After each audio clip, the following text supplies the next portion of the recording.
মৌলিক পরিবর্তন যদি বলি যে একেবারে সব পাল্টে গেছে বা যে পরিবর্তন হয়ে গেছে সব, সেটা তো সম্পূর্ণ হয়নি। সত্যি কথা বলতে কিন্তু কিছু কিছু জায়গায় আমরা কিছু দেখছি, কিছু গতিশীলতা এসছে, কিছু উন্নতি হয়েছে। যেমন আমি বলি যে একটা বড় অ্যাচিভমেন্ট যেটা যেটা এনবিআর থেকে এসেছে হচ্ছে অথরাইজড ইকোনমিক অপারেটর। কারণ এই ব্যাপারটা কিন্তু ছিল অনেকদিন, এই কনসেপ্টটা তো নতুন না। এটা যেটা একটা গ্রিন চ্যানেল যে আপনার রেপুটেড কোম্পানি হলে, ইনফ্যাক্ট আপনি চিন্তা করে দেখেন ওই দায়িত্ব কিন্তু এখন ওই কোম্পানিদের উপর বর্তালো, কারণ আমাদেরকে ওই কোম্পানিগুলোকে করতে হবে যে যাতে ঠিক মতো জিনিসপত্র রিলিজ করি, কমপ্লায়েন্ট থাকতেই হবে, কারণ নাহলে তো তার ওটাই থাকবে না, তার কোম্পানির reputation will also be at risk. But আমার ধারণা এই যে ব্যাপারটা, এটাকে নিয়ে আসে, এটাকে যে লাইভ করে সেই কাজটা হলো, আমার নিঃসন্দেহে সেটা একটা ভালো জিনিস এসছে। সেকেন্ড যে জিনিসটা সেটা এসছে, আমি দেখছি যে আর কিছু না হোক গভর্নমেন্টের কিন্তু যারা কর্তা ব্যক্তিরা আছেন, আপনি যদি বলি বিডার এক্সিকিউটিভ চেয়ারম্যান বলি, এনবিআর এর চেয়ারম্যান বলি, কমার্স অ্যাডভাইজার, আপনার special envoy Lutfi Siddiqui, even আপনার ফাইন্যান্স অ্যাডভাইজার, সবাই কিন্তু শুনছেন আপনার, আমাদের ইনপুট নিচ্ছেন, ফিডব্যাক দিচ্ছেন। ওনাদের কাজটা সহজ না, কারণ অনেক বড় একটা কাজের মাঝখানে কাজ করতে হচ্ছে। কিন্তু আপনি যদি দেখেন যে ব্যাংকিং সেক্টরের উপর কিন্তু একটা বড় কনফিডেন্স এসছে আপনার, এইটা কিন্তু একটা বড় জিনিস, যে এখনো প্রবলেমটা সলভ হয়নি, কিন্তু এটা এখনো রয়ে গেছে, large amount non performing loan রয়ে গেছে। কিন্তু যেই জিনিসগুলো অ্যাটলিস্ট আসছে, যেহেতু কনফিডেন্স এসছে, রেমিটেন্সটা দেখেন কিভাবে বাড়ছে। ইনফ্যাক্ট আমাদের তো লেটলি 3 বিলিয়ন বোধহয় আমরা এই ঈদে ক্লোজ করলাম, 3 বিলিয়নের উপর।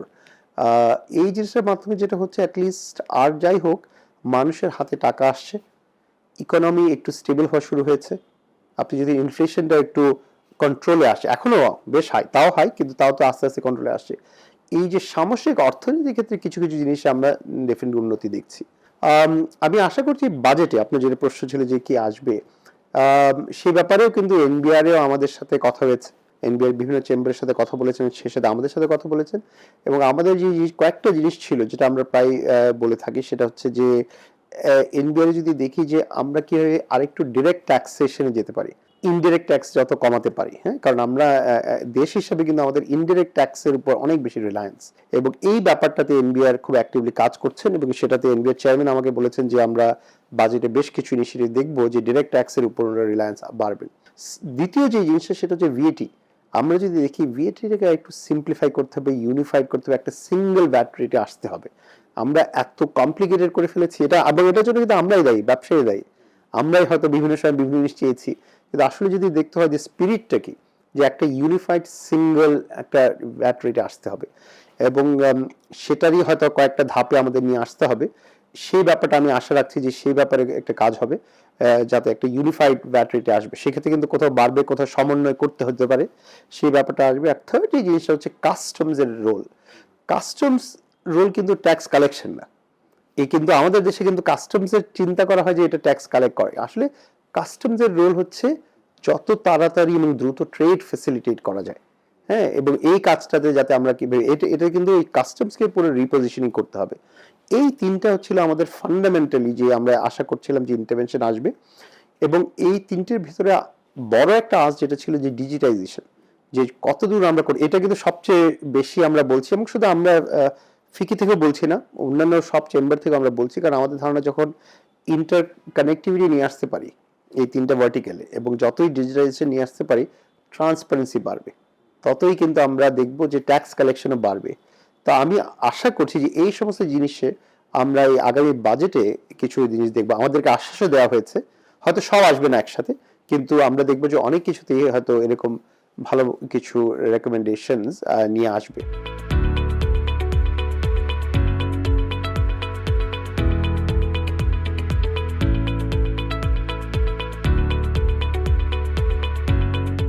হ্যাঁ, বিদেশি বিনিয়োগটা আসলে একটা, আমাদের এখানে যদি এটা একটা লং টার্ম চ্যালেঞ্জ। আপনি যদি দেখেন যে আমরা বহুদিন ধরেই কিন্তু আমরা খুব সাবস্ট্যান্সিয়াল বড় ইনভেস্টমেন্ট অ্যাট্রাক্ট করতে পারছি না। এবং এটার জন্য কিন্তু বেশ কয়েকটা জিনিস প্রয়োজন। একটা জিনিস যেটা প্রয়োজন সেটা হচ্ছে যে দেশের বিশ্বাসযোগ্যতা, যে আমি যে পলিসি যেটা থাকবে সেই পলিসি সম্পর্কে যাতে লোকজনের বিশ্বাস থাকে যে আজকে যেটা বলছি কাল সেটা চেঞ্জ না হয়ে যায়। এবং আমাদের কিন্তু যথেষ্ট দুর্নাম আছে যে আমরা আজ একটা কথা বলে কাল আরেকটা পলিসি বের করে নিয়েছি। এবং শুধু ট্যাক্সেশন না, পলিসি, আপনার মনে আছে ইভেন বেজার ক্ষেত্রেও আমরা সাডেনলি মাঝ পথে অনেক ইয়া চেঞ্জ করেছি। তো এই একটা বড় কাজ আছে যে এই বিশ্বাসযোগ্যতাটা তৈরি করা। আরেকটা জিনিস যেটা হচ্ছে যে কোনো ব্যবসায়িক প্রতিষ্ঠান কিন্তু মানে সারপ্রাইজ হতে চায় না। সো এই একটা ইম্পর্টেন্ট একটা ব্যাপার, যে যেমন ট্যাক্স রেটের ক্ষেত্রে যেটা হয়, হঠাৎ আমরা শুনি যে কি রেট্রোস্পেক্টিভ ট্যাক্সেশন।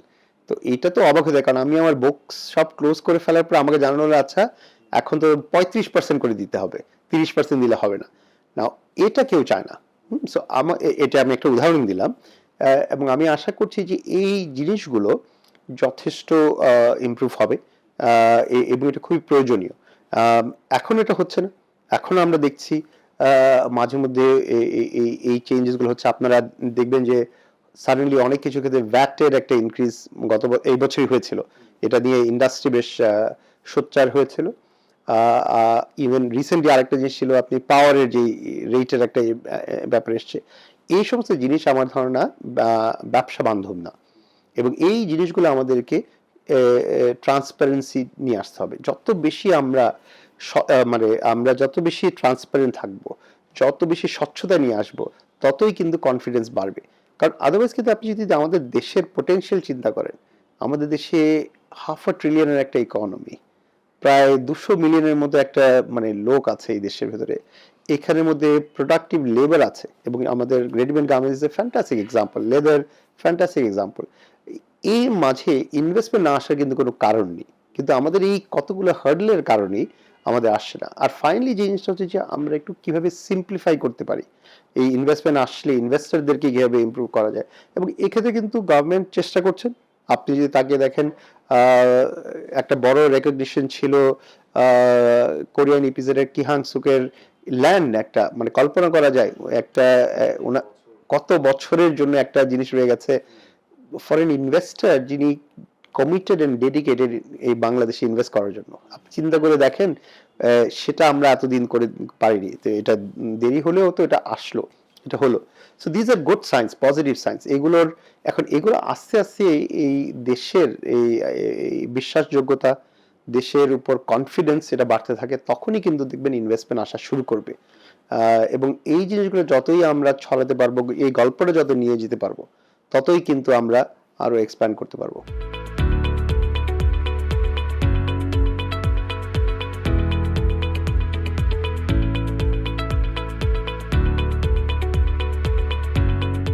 ইনভেস্টমেন্ট সামিট তো একটা ইনভেস্টমেন্ট সামিট, সত্যি কথা বলতে যে পুরো সপ্তাহ পাল্টে দিতে পারে না। আমার ধারণা এটা একটা স্টেপিং স্টোন, এবং একটা রাইট স্টেপিং স্টোন। আমি যদি ইনভেস্টমেন্ট সামিটটা অ্যানালাইজ করি, সেখানে দেখি যে আমরা বেশ কিছু যথেষ্ট উত্তেজনা ছিল, যথেষ্ট এক্সাইটমেন্ট ছিল, লোকাল ইনভেস্টর, ফরেন ইনভেস্টর অনেকেরই ইন্টারেস্ট ছিল যে জানতে যাচ্ছিল। আমাদের এখন যেটা করতে হবে যে এই যে এক্সাইটমেন্ট, এই যে ইন্টারেস্ট যেটা আমরা তৈরি করলাম, এটাকে কিভাবে আমরা নার্চার করতে পারি, গ্রো করতে পারি। কারণ আমাদের কিন্তু পার্সু করতে হবে, ইনভেস্টরদেরকে নিয়ে আসতে হবে। কারণ ইনভেস্টর কিন্তু, আমি প্রায় বলি, ইনভেস্টরের সবসময় অনেক চয়েস থাকে। হ্যাঁ, আপনি এভাবে চিন্তা করে দেখেন, আপনি যখন বাজারে যান, বাজারে কিন্তু আপনার অনেক চয়েস থাকে, আপনি যখন কোথায় কি করবেন। এখন সেটার ক্ষেত্রে কিন্তু ভালো মার্কেটিং যারা করে সেটাই কিন্তু আগে হয়। তো একই জিনিস, ইনভেস্টরও কিন্তু মার্কেটে যাচ্ছে। তো আজকে ভিয়েতনামে যাবে, না ইন্ডিয়াতে যাবে, না বাংলাদেশে আসবে, নাকি শ্রীলঙ্কায় যাবে, সেই কাজটা করতে হবে। তা আমার ধারণা এই ইনভেস্টমেন্ট সামিটের মধ্যে প্রথম ধাপটাই হলো যে অ্যাটলিস্ট আমরা ওই কাজটা করলাম, যেখানে আমরা বাংলাদেশকে একটা নতুন আলোকে নিয়ে আসলাম, এবং যেটা আমাদের প্রধান উপদেষ্টা বলেন, Bangladesh is now ready for business. I think এই ব্যাপারটা যদি নিয়ে আসে, সেটা আমার ধারণা খুব সাকসেসফুলি করা হয়েছে। এখন সেটা কি তৈরি করতে হবে ওখান থেকে।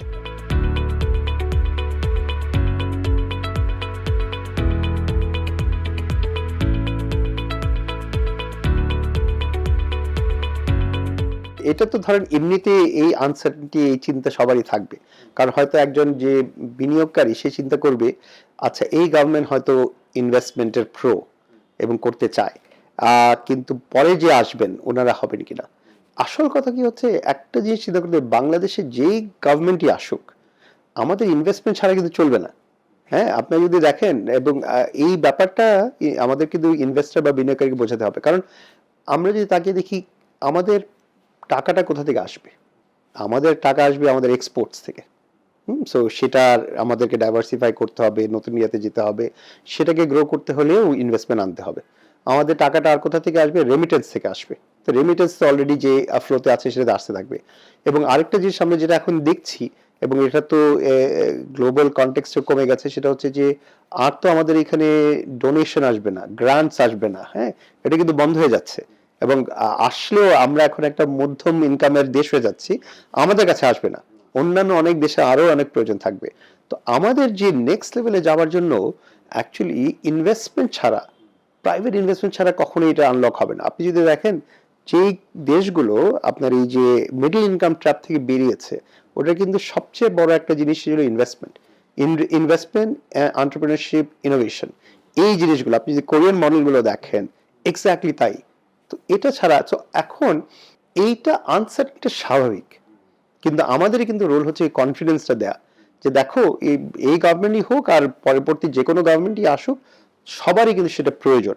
এবং সেই কারণে আমার ধারণা যেটা একই ধরনের প্রয়োজন হচ্ছে আমাদের যে পলিটিশিয়ানও আছেন ওনাদেরকে বলতে হবে, ওনাদের অ্যাক্টিভ বলতে হবে যে দেখেন ইনভেস্টমেন্ট আমাদের জন্য জরুরি, যেই আসুক সেই কনফিডেন্সটা তো দিতেই হবে।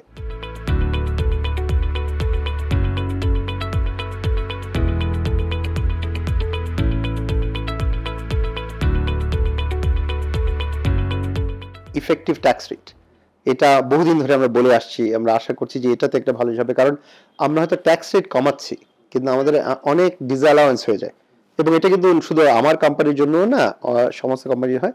ইফেক্টিভ ট্যাক্স রেট কিন্তু বাংলাদেশে অনেক বেশি। এই জিনিসটাকে স্ট্রিমলাইন করতে হবে। আমি আশা করছি যে এই ব্যাপারে একটা দিক নির্দেশনা আসবে, যে আমরা যাতে ইফেক্টিভ ট্যাক্স রেটটা আমাদের কমে আসতে পারে। আরেকটা জিনিস যেটা, সেটা হচ্ছে যে আপনি যদি দেখেন অনেক ক্ষেত্রে অনেক ইনপুট মেটেরিয়ালের ট্যাক্স আমরা কিন্তু খুব হাই রেখে রেখেছি। যেমন একটা এক্সাম্পল দিই, আমরা যদি একটা সাবান তৈরি করি, তো সাবানের জন্য আপনার পারফিউম লাগে, কিন্তু পারফিউম যে আসে সেটা কিন্তু র মেটেরিয়াল, কিন্তু সেই পারফিউমের ট্যাক্স কিন্তু ফ্রেশ ফ্রেগ্রেন্সের ট্যাক্সেশন দেওয়া হয়। Now that is not fair. Because আপনি তো এটা প্রাইমারি র মেটেরিয়াল, কারণ ওই পারফিউমটা আমি সাবান তৈরিতে ব্যবহার করছি। তো আমাদের এই এরকম অনেক উদাহরণ আছে যেখানে এটাকে ট্যাক্সেশন করে রাখা হয়েছে যে ফিনিশ গুডসের ইকুইভ্যালেন্ট করে। এইখানে আমার ধারণা এটা খুবই প্রয়োজনীয় যে আমরা যাতে এটাকে স্ট্রিমলাইন করতে পারি, এটা খুবই জরুরি।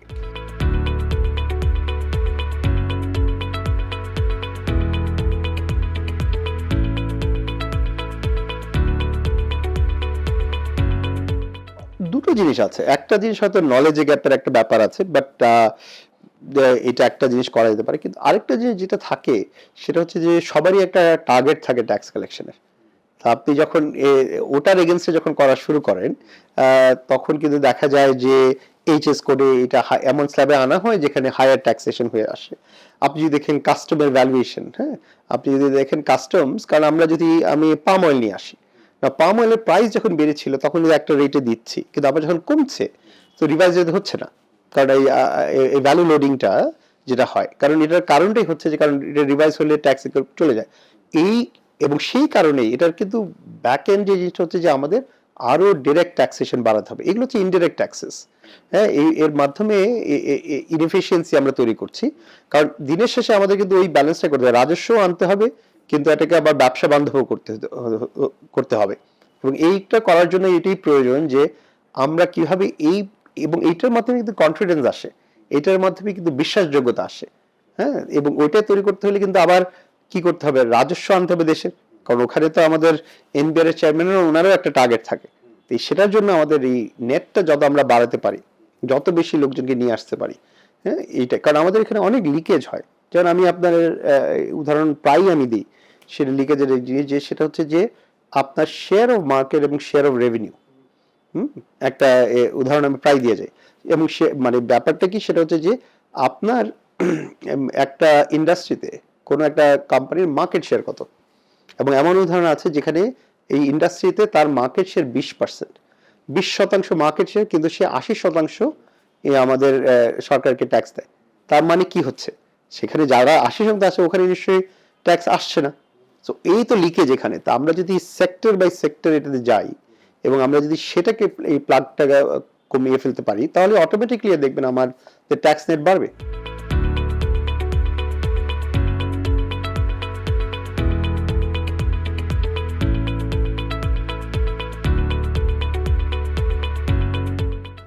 এটা তো বহুদিনের একটা যাবে, এটা একটা, এবং আমার এবং এটা তো বাজেটের জন্য অপেক্ষা করে না, কারণ সরকার অলরেডি এটা ইনিশিয়েট করেছেন।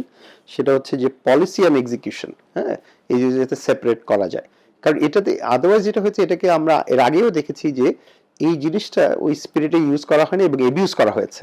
হ্যাঁ, এবং এর মাধ্যমে যেটা হচ্ছে যে পলিসি জায়গায় থাকবে এবং এক্সিকিউশনের কাছে থাকবে। এবং আমার ধারণা এটা it is a very progressive একটা সলিউশন যেটা নিয়ে এসছেন।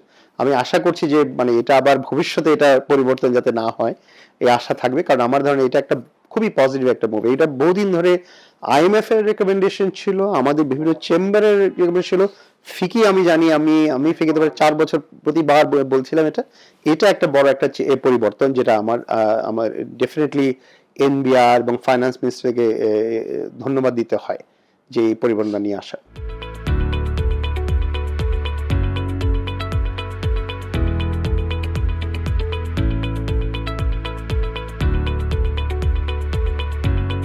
স্কিল ডেভেলপমেন্ট একটা বড় একটা আমাদের একটা নিড এবং একটা গ্যাপ। ইনফ্যাক্ট আমাদের যেখানে যেতে হবে সেই তুলনায় মানব সম্পদের তো ওই লেভেলে আমরা এখনো আসিনি। এটা একটা বড় একটা অপরচুনিটি। ইনফ্যাক্ট এই ব্যাপারে আমাদের ইনভেস্টমেন্টও নিয়ে আসা, এই স্কিল ডেভেলপমেন্ট। ইনফ্যাক্ট আমি যদি দেখি এই পুরো এডুকেশনের এই এরিয়াতেও একটা বড় অপরচুনিটি আছে, এবং এর বাজেটে ডেফিনেটলি এটার একটা অপরচুনিটি আছে যে যাতে আমরা অ্যাটলিস্ট ওখানে ইনভেস্টমেন্ট আনতে পারি, ডেভেলপমেন্ট করতে পারি। কিছু এসেছে, বাট আরো লার্জ স্কেলে আমাদের এই ইনভেস্টমেন্ট দরকার।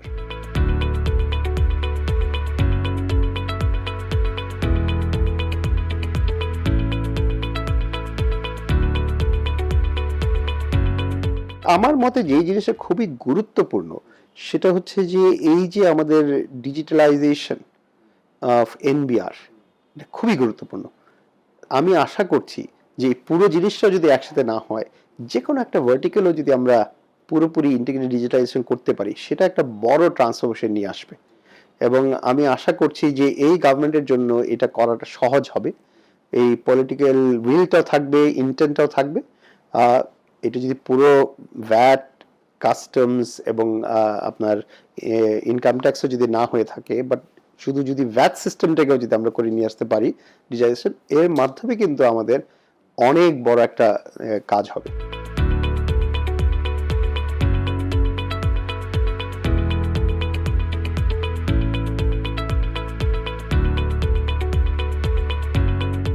যেমন আমাদের বেশ কিছু ছিল যে ইফেক্টিভ ট্যাক্স রেট, সেটা একটা বড় জিনিস, যেটা আমার ধারণা একটা বড় একটা ব্যাপার ছিল।